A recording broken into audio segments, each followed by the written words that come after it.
미국 시사주간지 이코노미스트의 1843년 매거진 요 섹션이 있는데요. 여기에 천재의 저주라는 글이 실렸습니다. 요거는 2019년도에 이제 이 매기 피거슨이라는 여성이 이제 쭉 조사를 해서 적은 거를 이제 최근에 다시 이게 올려놓은 내용입니다. 우리가 이제 신동이라고 불리고 또 천재라고 불리는 이제 그들에게는 다음에 세 특징이 있다 이렇게 말합니다. 첫째는 아주 이른 시기에 언어나 수학 등을 완전히 이해한다. 둘째는 부모의 도움 없이 스스로 힘으로 어려운 문제를 푼다. 부모가 교육시킨다고 되는 거는 그건 천재가 아닙니다. 부모도 이해할 수 없는 걸 다 이해하는 그가 천재라는 겁니다. 셋째는 이들은 자신의 관심사에 과도할 정도로 집중한다. 그래서 우리는 우리 자녀들이 이렇게 머리가 좋고 똑똑하면 좋을 거라 생각하는데 그또 어느 정도지 너무 똑똑하면 부모도 불행하고 자녀도 불행하다. 그래서 제목이 천재의 저주입니다. 너무 뛰어나다 보면 친구가 없습니다. 자기는 미적분을 4살 때 풀고 있는데 친구가 있겠습니까? 없지요. 또 다른 기술은 또 별로 없습니다. 왜냐하면 잘하는 게 워낙 특출한 게 하나가 있으니까 거기에 매진하다 보면 다른 거 할 줄 아는 게 별로 없습니다. 또 회복력도 떨어진다고 합니다. 왜냐하면 공부가 너무 쉽잖아요. 척척척 되니까. 학교 생활 너무 쉽거든요. 그러니까 실패와 좌절 이런 걸 경험할 수가 없습니다. 그래서 한번 어려움을 당하면 이 회복력이 떨어진다는 거죠. 그래서 아인슈타인도 나는 이렇게 유니버셜하게 유명한데 왜 이렇게 외로운가? 이렇게 말했다고 합니다. 이제 이 글에 김응용이라는 분이 소개됩니다. 여러분 아마 김응용 아시는 분 아시겠지만 저는 처음 접했습니다. 이 김응용 씨를. 왜 제가 이 김응용 씨를 몰랐을까요? 저하고 나이가 같더라고요. 그런데 이 사람은 6개월부터 말하기 시작했고 2살 때 내 언어를 마스터했습니다. 8살 때 박사학위를 받고 나사로 가서 일하기 시작했습니다. 저는 2살 때 내 언어는커녕 우리 한국 언어도 지금 몰라가지고 근데 내가 이 기사를 읽었겠습니까 제가? 그래서 내가 모르는 게 당연하구나. 나는 왜 이 김응용 씨를 몰랐을까? 같은 나이인데. 자, 그는 말합니다. 나사로 갔습니다. 우리 부모님이 얼마나 자랑스러워했고 너는 조국을 위해서 나사에서 열심히 일해라. 그런데 나사 생활이 하나도 행복하지 않았습니다. 자기는 기계와 같았다고 이야기합니다. 그저 자고 깨고 그저 문제 풀고 먹고 자고 깨고 문제 풀고. 여러분 이걸 사실 우리 천재에게 원하는 거죠. 천재에게 원하는 게 이런 거 아닙니까? 어려운 문제만 풀어라 너는. 한국으로 돌아왔습니다. 충북대학교 토목공학과에 입학합니다. 동아리 여러 개를 듭니다. 친구들이 너무 그리웠기 때문에. 그리고 TV에 나와서 말할 때 자기가 그때는 충북개발공사에 있었는데 너무 행복하다고 이야기합니다. 그리고 말합니다. 청중들에게 여러분 평범한 것이 기적이라는 거, 평범한 것이 얼마나 소중한 것을 여러분 잊지 마라. 평범이 기적입니다, 여러분. 그러니까 이게 신동으로 태어나고 천재로 태어나는 것도 놀랄 일이지만 이렇게 평범하게 같이 울고 같이 웃고 같이 즐겁고 이게 얼마나 놀라운 축복인지 우리가 이것을 늘 기억할 필요가 있다. 이것을 알게 되었습니다. 오늘 본문은 로마서 2번째 교리 부분입니다. 앞에는 믿음으로 의롭다함을 얻는 거고요. 여러분 의롭다함을 얻는다는 말은 하나님께서 내가 원하는 걸 다 했다는 그런 뜻입니다. 의로운 사람은 누구냐 하면 하나님의 요구를 충족시키는 사람이 의로운 사람입니다. 하나님에게는요, 하나님이 의롭다는요, 하나님은 좀 다릅니다. 그거는 하나님은 약속을 다 지키실 때 우리 의롭다고 이야기하는 겁니다. 그래서 우리 하나님이 우리를 보실 때 참 의롭다라는 말은 내가 요구하는 걸 다 했구나. 그게 충족하다 내가 흡족하다. 근데 하나님의 요구는 딴 게 아닙니다. 딴 걸 우리가 하나님 흡족해 할 수가 없거든요. 그 예수 그리스도를 믿는 것만이 우리 하나님께서 흡족해 하시는 조건입니다. 자, 그래서 우리가 의롭다함을 얻었습니다. 이게 이제 법정적 범주입니다. 이제 오늘 본문에서는 이제는 참여적 범주로 이동합니다. 이렇게 의롭다 하심을 받은 사람은 어떻게 무엇이 허락되어 있는가? 첫 번째는 하나님으로 더불어 화평을 누리자. 하나님 안에, 하나님이 그 사랑 안에 거할 수가 있습니다. 왜냐하면 하나님이 요구하는 걸 다 행했거든요. 그래서 이 화평이라는 것은 하나님의 사랑이 쏟아부으심 아래 있는 것을 뜻합니다. 예, 아바 아버지라고 부를 수 있는 거죠. 예, 왜냐? 우리 예수님으로 인하여 우리는 의롭다함을 받았기 때문에. 그래서 예수님께서 내 평안을 너에게 준다라는 말은 그건 뭐냐면 하나님의 사랑이 내한테 지금 쏟아지고 있는데 너희들도 그런 사랑 가운데 거하기를 원한다는 그런 뜻입니다. 그리고 2절에 보니까 은혜에 들어감을 얻었다고 이야기합니다. 은혜에 들어간다는 말은 이거는 하나님의 호의 가운데 머문다는 겁니다. 여러분, 하나님의 호의 가운데 최고의 호의는 뭔지 아십니까? 계시의 자리로 들어올 수 있는 겁니다. 계시의 자리. 하나님이 알려주시는 것을 알아들을 수 있고 하나님께 구하고 하나님께 찾고 그때 하나님께서 이 비밀을 알려주시는 그 대상이 된다는 거, 이게 하나님의 호의입니다. 그리고 또 한 가지는 하나님의 영광을 바라고 즐거워한다. 이거는 하나님의 영광이 아니고 우리의 영광입니다. 그래서 이제 우리가 죄를 보면서 하나님의 영광에 이르지 못하더니 이 말은 하나님이 원래 우리에게 의도하신 그 영광스러운 모습에 우리가 이르지 못했는데 이제 우리는 의롭다함을 받았기 때문에 이게 칭의죠, 칭의. 하나님이 원하시는 영광스러운 모습, 영화, 이제 그것으로 우리는 가게 되어 있다, 이런 뜻입니다. 칭의는 영화를 보증한다, 이 말입니다. 자, 그런데 이렇게 은혜 가운데 있고 영광스러운 미래가 기다리고 있지만 고난이 있습니다. 이 고난은 원수의 존재를 알려주는 것이고 그리스도와의 관계를 공격하는 일입니다. 여러분, 고난은 다른 게 아닙니다. 주님과 나의 관계를 계속 흠집내는 것이 우리에게 환난이고 어려움입니다. 3절 4절, 이뿐 아니라 우리가 환난 중에도 즐거워합니다. 왜냐하면 이 환난은 인내를 낳고 인내는 연단을 낳고 연단은 소망을.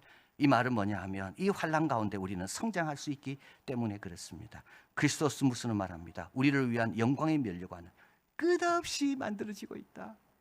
기다리면 기다리는 순간에도 잘 기다리면 영광, 고난 가운데도 감사하면 영광, 면류관, 실패했는데도 불구하고 소망 가운데 주님을 붙잡으면 또 면류관. 우리를 위한 면류관은 매 순간 매 순간 하나님을 향한 믿음과 소망이 흔들리지 않을 때 우리에게 뭐가 주어진다고요? 매 순간순간 면류관이 지어지는 겁니다. 자, 그러면서 사도 바울은 소망이 부끄럽지 않다라고 이야기합니다. 여러분, 부끄럽다는 말은 기대를 저버리는 겁니다. 당황하게 하는 거, 잘못된 전제 위에 있었기 때문에 나중에 어이구 내가 틀렸구나, 이게 부끄러운 겁니다. 복음은 부끄럽지 않습니다. 잘못된 전제가 아닙니다. 복음은 제일 영광스러운 사실 위에 있는 게 복음입니다. 소망도 마찬가지입니다. 우리가 영광 가운데 이를 거라는 이 소망도 부끄럽지 않습니다. 우리를 실망시키지 않을 겁니다.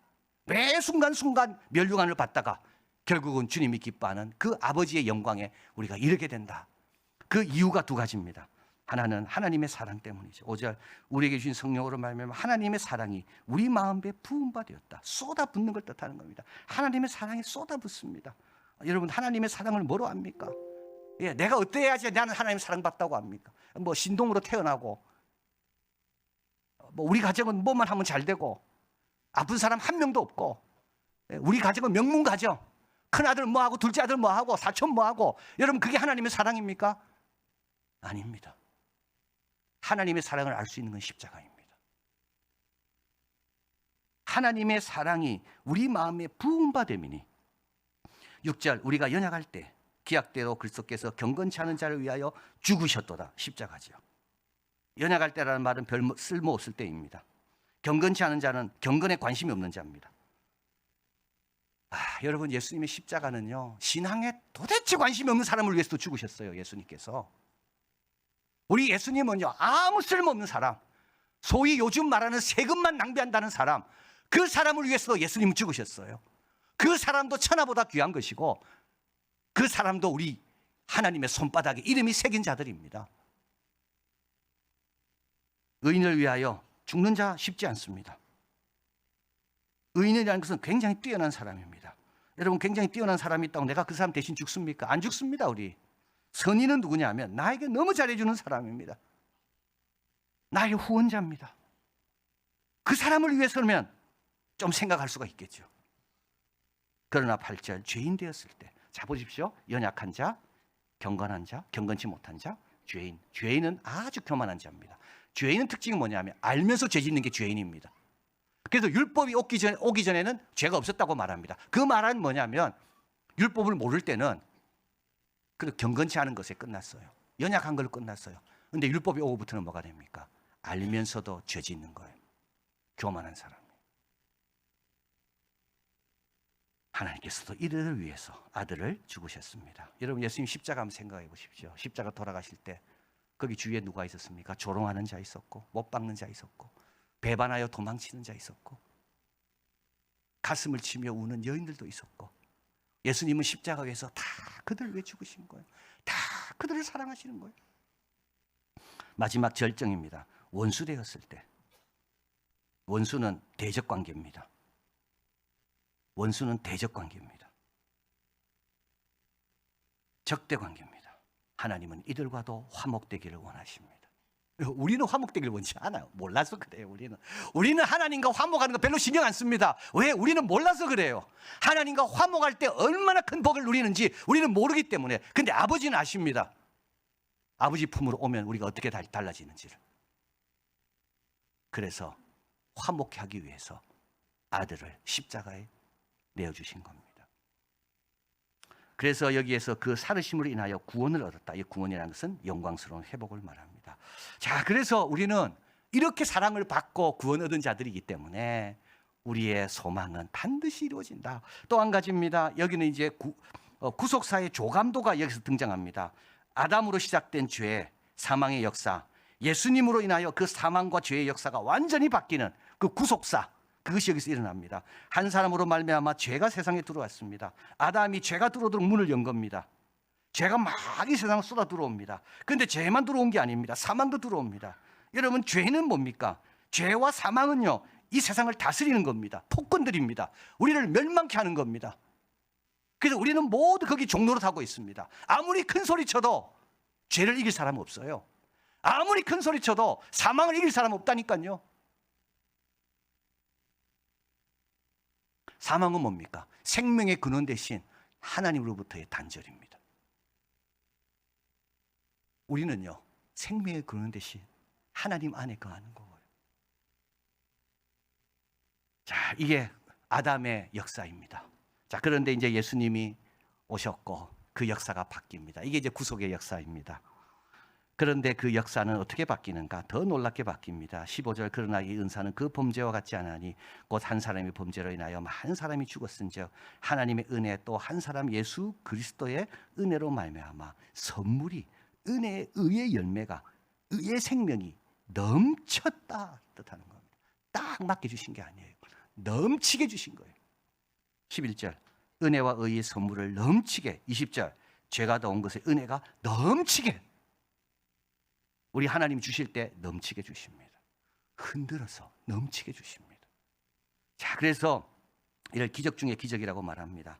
죄인에서 평범한 사람이 되는 게 아니고요, 죄인에서 의인이 되는 거고요, 죄와 사망의 통치를 받는 종에서 자유인이 되는 게 아니고요, 우리는 왕이 되는 겁니다.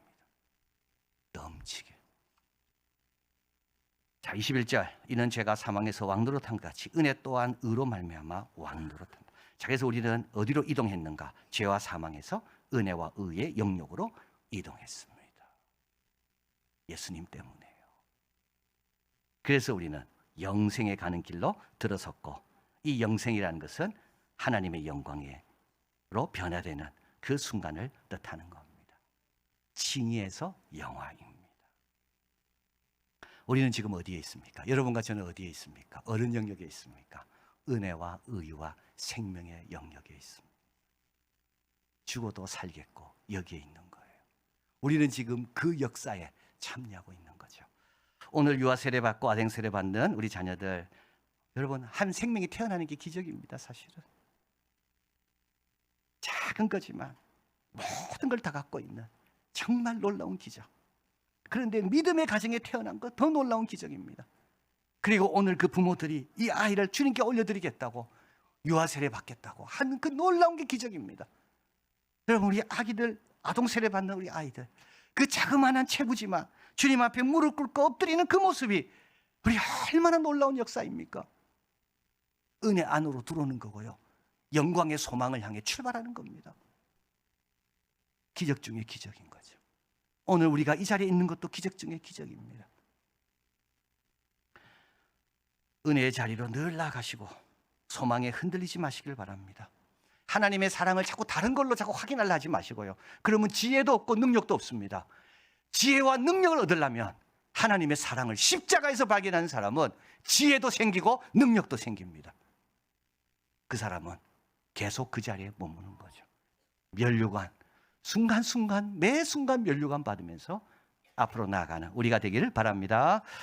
주님 감사합니다. 부족한 저희들 참 이렇게 화목하게 주님 역사해 주셔서 연약하고 경건치도 못하고 때로는 죄인이었고 때로는 적대적이었는데 그런데도 주님께서는 아들을 희생하시면서 우리와 화목해 하시고 오늘도 그 하나님의 호의 안에 영광 안에 거하게 하셔서 얼마나 감사한지요.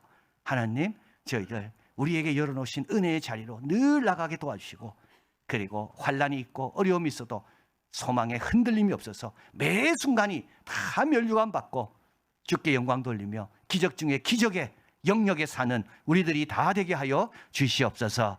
예수 그리스도 이름으로 기도하옵나이다. 아멘.